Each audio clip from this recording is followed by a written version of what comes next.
நண்பர்கள் அனைவருக்கும் வணக்கம். இன்னைக்கு நம்ம இந்த வீடியோவில் எதை பற்றி பார்க்க போகிறோம் அப்படின்னா, உங்கள் எல்லாருக்கும் தெரியுமா அப்படின்றது தெரியல. இருந்தாலும் தெரிஞ்சுக்கோங்க.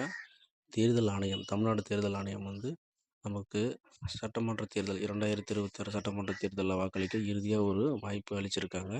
நீங்கள் எல்லோரும் 17.5 வயசு முடிஞ்சவங்க, 17 வயசு முடிஞ்சு 6 மாதம் ஆனவங்க, 18 வயசு முடிஞ்சவங்க போன நவம்பர் டிசம்பரில் வந்து கேம்ப் மூலிமா பதிவு பண்ணியிருப்பீங்க. ஆனால் உங்களுக்கு வாக்குரிமை வந்திருக்காது. அப்படி இருக்கிறவங்களுக்கு கடைசியாக ஒரு வாய்ப்பு கொடுத்துருக்காங்க. அது என்னன்னு பார்த்தீங்க அப்படின்னா, மார்ச் 26ஆம் தேதிக்குள்ளே விண்ணப்பிச்சா ஏப்ரல் 23 நடைபெற உள்ள 2026 சட்டமன்ற தேர்தலில் வாக்களிக்கலாம் அப்படிங்கிற மாதிரியான ஒரு விஷயத்த சொல்லியிருக்காங்க. ஸோ எல்லாரும் இந்த வாய்ப்பை பயன்படுத்திக்கோங்க. இப்போ இதில் வாக்களிக்க இந்த ஓட்டர் ஐடி வர்றதுக்கு எப்படி அப்ளை பண்ணணும் அப்படிங்கிறத நம்ம இந்த வீடியோவில் பார்க்க போகிறோம். ஸோ நீங்கள் உங்கள் ஏரியாவோட மீனியல், அதாவது விஏஓ தோட்டி அப்படின்றவங்ககிட்ட போய் காண்டாக்ட் பண்ணலாம். இன்கேஸ் அவங்கள போய் காண்டாக்ட் பண்ண முடியல அப்படின்னா நீங்களே ஆன்லைனில் பதிவு பண்ணலாம். அதுக்கு என்னென்ன டாக்குமெண்ட்ஸ் தேவை, எப்படி அப்ளை பண்ணுறது, நீங்களே அப்ளை பண்ணலாம் அப்படின்றத பற்றி இந்த வீடியோவில் நம்ம பார்க்கலாம். ஃபுல்லாக பாருங்கள். ஃபர்ஸ்ட் ஆஃப் ஆல் வந்து உங்கள் ஆதார் கார்டில் ஃபோன் நம்பர் லிங்க்கில் இருக்கணும். அந்த ஃபோன் நம்பர் உங்கள் கையில் இருக்கணும். ஏன்னா ஆதாரை பேஸ் பண்ணி தான் நீங்கள் ஓட்டர் ஐடியை பதிவு பண்ண முடியும். ஸோ அதை கரெக்டாக பார்த்துக்கோங்க. ஒரு 10th மார்க் ஷீட் கையில் வச்சுக்கோங்க. இல்லைனாலும் பரவாயில்ல, ஆதார் கார்டு நம்ம வச்சுக்கலாம். இருக்கிறவங்க வச்சுக்கோங்க. நெக்ஸ்ட் இது எல்லாமே வந்து குறிப்பிட்ட அளவில் ஸ்கேன் பண்ணி கட் பண்ணி வச்சுக்கோங்க. Photo, Aadhaar card, 10th mark sheet வச்சுக்கோங்க. நெக்ஸ்ட்டு உங்கள் அப்பா அம்மா 2 பேரில் யாரோடதுன்னா ஓட்டர் ஐடி வச்சுக்கோங்க.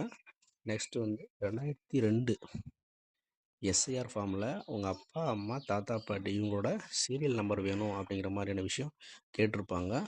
அது இருந்தாலும் கொடுக்கலாம், இல்லைனாலும் இல்லை அப்படிங்கிற ஒரு ஆப்ஷனும் இருக்குது. ஸோ அதை பற்றி பயப்பட வேண்டியதில்லை. இல்லைன்னு கொடுத்து நம்ம அப்ளை பண்ணிக்கலாம். ஃபர்ஸ்ட் ஆஃப் ஆல் வந்து இதில் எப்படி அப்ளை பண்ணணும் அப்படிங்கிறத பார்த்தோம் அப்படின்னா, இப்போ பார்த்தீங்க அப்படின்னா இதுதான் வந்து home page. Google tab open பண்ணிக்கிட்டு NVSP அப்படின்னு நீங்கள் டைப் பண்ணிங்கன்னா ஃபஸ்ட் லிங்க் வரும்.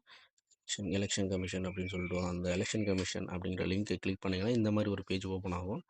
இந்த பேஜில் பார்த்தீங்க அப்படின்னா ஃபார்ம் 6 புது வாக்காளர் பதிவு பண்ணுறது. ஃபார்ம் 6A வந்து NRI, அது வெளிநாடு வாழ் இந்தியர், அவர் வந்து ஓட்டுரிமைக்காக அப்ளை பண்ணுறது. ஃபார்ம் 8 கரெக்ஷனு, இந்த மாதிரி நிறைய ஆப்ஷன்ஸ் இருக்கும்.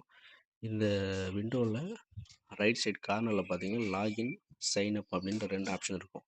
லாகின் அப்படின்றது வந்து ஆல்ரெடி அக்கௌண்ட் வச்சுருக்கிறவங்க, சைன்அப் பண்ணுறது புதுசாக நீங்கள் ஃப்ரெஷ்ஷாக பண்ண போகிறது தான். இது பெருசாக ஒரு விஷயமெல்லாம் கிடையாது. அந்த பேஜ் எப்படி இருக்கும் அப்படின்னு பார்த்தீங்கன்னா, இப்போ இதிலே பார்த்தீங்கன்னா பாருங்கள், ரிஜிஸ்டர் கம்ப்ளைண்ட்டு, அந்த பிஎல்ஓக்கு உங்கள் ஏரியா பிஎல்ஓ பற்றி தெரிஞ்சுக்கணும் அப்படின்னா அதுலேயே அந்த ஆப்ஷன் எல்லாமே இதில் இருக்கும்.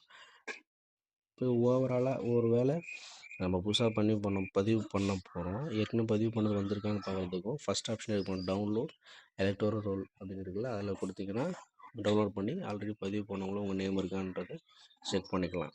இப்போ பார்த்தீங்க அப்படின்னா இதுதான் வந்து லாகின் பேஜ். லாகின் வந்து யாரும் நான் பண்ணல, இப்போ தான் பண்ண போகிறேன் அப்படின்னா இதான் சைனப் பேஜ். சைனப் அப்படின்னு ஆப்ஷன் கொடுத்தீங்கன்னா இந்த மாதிரி ஒரு விஷயம் வரும். இதில் என்ன ஒன்றுன்னா, முதல்ல வந்து உங்களுடைய மொபைல் நம்பர் நீங்கள் கொடுக்கலாம். அதில் இந்தியன் ரெசிடென்ட் எலெக்டர் அப்படின்ற மாதிரி ஆப்ஷனு மேலே இந்தியன் ஓவர்சீஸ் எலெக்டர் அப்படிங்க இந்த ஃபஸ்ட் ஆப்ஷன் தான் போட்டிங்கன்னா உங்களோட mobile number, mail ID optional தான், தேவையில்ல. கேப்சா போட்டு கண்டினியூ கொடுத்தீங்கன்னா ஒரு ஓடிபி வரும் 6 நம்பரு. அதை கொடுத்தீங்க அப்படின்னா கன்ஃபார்ம் ஆகிடும். திரும்ப அதுக்கப்புறம் லாகின் கொடுத்து உங்களுடைய மொபைல் நம்பர் கொடுத்து கேப்சா கொடுத்தீங்கன்னா திரும்ப ஒரு ஓடிபி வரும். ஓடிபி வந்து லாகின் ஆச்சுன்னா இந்த மாதிரி ஒரு பேஜ் ஓப்பன் ஆயிரும். இதுக்கப்புறம் நீங்கள் ஃபார்ம் 6A கொடுத்தீங்க அப்படின்னா அதில் வந்து உங்களுடைய மாவட்டம், என்ன சட்டமன்ற தொகுதி, அதை கொடுத்தீங்கன்னா ஸ்டெப் பை ஸ்டெப் உங்களோட ஃபோட்டோ அப்லோட் பண்ணணும், உங்கள் நேம் வந்து கரெக்டாக டைப் பண்ணணும், உங்கள் அப்பா பேரை டைப் பண்ணணும். இந்த மாதிரி விஷயம் காலையில் கேட்குறத நீங்கள் கரெக்டாக டைப் பண்ணிவிட்டு கன்ஃபார்ம் கொடுத்தீங்கன்னா ஒரு 6 டிஜிட்டில் ஒரு ஓடிபி வரும். அந்த ஓடிபியை போட்டிங்க அப்படின்னா அதுக்கு அடுத்தது இ-சைன் அப்படின்ற ஒரு ஆப்ஷன் வரும். 3 ஆப்ஷன் வரும். கீப் எடிட்டிங், டவுன்லோட், இ-சைன் அப்படின்னு வரும். அந்த இ-சைன் என்ற ஆப்ஷனை கொடுத்தீங்க அப்படின்னா ஆதார் ஓடிபி போகிறதுக்காக அந்த பேஜ் ஓப்பன் ஆகும். அந்த பேஜில் போய்ட்டு உங்கள் ஆதார் நம்பர் போட்டு செக் பாக்ஸ் ஒன்று இருக்கும், அதை கிளிக் பண்ணிவிட்டு ஓடிபி கொடுத்தீங்கன்னா ஓடிபி வரும். திரும்ப அந்த ஓடிபியை போட்டு செக் பாக்ஸு கிளிக் பண்ணிவிட்டு கண்டினியூ கொடுத்தீங்கன்னா உங்களோட ப்ராசஸ் முடிஞ்சிடும். அதுக்கப்புறம் ஃபைனலாக வந்து உங்களுக்கு அப்ளை பண்ணதுக்கான அப்ளிகேஷன் ஃபார்ம் வந்து டவுன்லோட் ஆகிடும். அக்னாலஜ்மெண்ட் நம்பர், ரெஃபரன்ஸ் நம்பர், அதை வந்து நீங்கள் டவுன்லோட் பண்ணி பிரிண்ட் எடுத்து வச்சுக்கலாம். அதுதான் உங்களோட பதிவு பண்ணதுக்கான ஒரு இது. இதில் என்ன ஒரு ஸ்பெஷல் அப்படின்னா, அவங்களாவே 26ஆம் தேதி வரைக்கும் பண்ணிக்கலாம் அப்படின்னு சொல்லிட்டு சொன்னதால, இப்ப நீங்க பண்ணீங்கன்னா, இந்த எலெக்ஷனுக்குள்ள கண்டிப்பா உங்களுக்கு வாக்குரிமை வந்துரும். சரிங்களா? ஸோ, அதனால தான் நம்ம இந்த வீடியோ போட்டிருக்கோம். அப்படி பார்த்தீங்கன்னா, இன்னைக்கு டேட் 19. இன்னையிலிருந்து 26ன்னும்போது அதில ஒரு 6 நாள், இதில ஒரு 7 நாள். 7லேருந்து 8 நாட்கள் தான் இருக்குது. ஸோ, எல்லாரும் கேர்ஃபுல்லா வாக்குரிமை இல்லாதவங்க, அப்ளை பண்ணி வராதவங்க, அந்த மாரி இருக்கிறவங்க பதிவு பண்ணிக்கோங்க.